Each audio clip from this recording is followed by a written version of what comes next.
ఐటీలో ఎంట్రీ కావాలా? Trainee software engineer గా అజా కోడింగ్ ట్యూటర్ లో 2 వీక్స్ ట్రయల్ పీరియడ్ లో వెంటనే చేరండి. పంటలు చేతికొచ్చే సమయంలో బంగాళాఖాతంలో ఏర్పడిన అల్పపీడనం తెలుగు రాష్ట్రాలను ఆందోళనకు గురిచేసింది.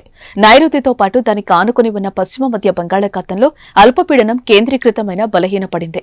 అల్పపీడనం బలహీనపడినప్పటికీ శ్రీలంక వైపుగా వెళ్లి కూడా తెలుగు రాష్ట్రాలపై ప్రభావం చూపుతుంది. ఇప్పటికే 2 రాష్ట్రాల్లో పలు జిల్లాల్లో 2 రోజులుగా వర్షాలు పడుతూ ఉండగా మరో 2 రోజులు కూడా వర్షాలు కురుస్తాయని వాతావరణ శాఖ హెచ్చరిస్తోంది.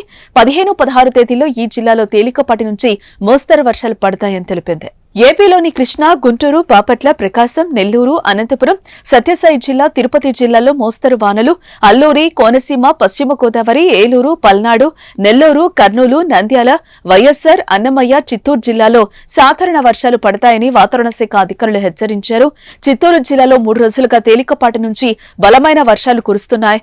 గడిచిన 24 గంటల్లో పులిచెర్ల, రొంపిచెర్ల, యాదమరి, బైరెడ్డిపల్లె, విజయపురం, సోమల, వెదురుకుప్పం, సదుం, నగిరి, గంగాధర్, నెల్లూరు, వీకోట, పాలసముద్రం, శ్రీరంగరాజపురం, నిండ్ర, చిత్తూరు, చౌడేపల్లి, చిత్తూరు రూరల్, తవణంపల్లె, పెనుమూరులో వర్షాలు పడుతున్నాయి. అటు తెలంగాణపై కూడా అల్పపీడనం ఎఫెక్ట్ పడింది. మరో 3 రోజుల పాటు తేలికపాటి వర్షాలు పడే అవకాశం కనిపిస్తోంది. పలు జిల్లాల్లో తేలికపాటి నుంచి ఒక మోస్తరు వర్షాలు కురుస్తాయని వాతావరణ శాఖ బులెటిన్ రిలీజ్ చేసింది.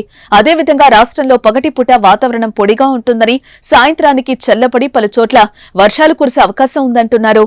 హైదరాబాద్లోని వాతావరణంలో స్వల్ప మార్పులుంటాయని అంచనా వేస్తున్నారు. ప్రస్తుతం వరి కోతలు జరుగుతున్నాయి. ఈ సమయంలో వర్షాలు రైతులకు నష్టాన్ని చేకూరుస్తున్నాయి. చేతికొచ్చిన పంట నీటిపాలు కావటం అన్నదాతలను ఆవేదనకు గురిచేస్తోంది. పంట పొలాల్లో నిలిచిన అదనపు నీరు బయటకు పోయేలా ఏర్పాట్లు చేసుకోవాలని అధికారులు సూచిస్తున్నారు. కుప్పలుగా పోసిన ధాన్యాన్ని తేమ, తడి తగలని ప్రదేశాలకు తరలించాలని చెబుతున్నారు.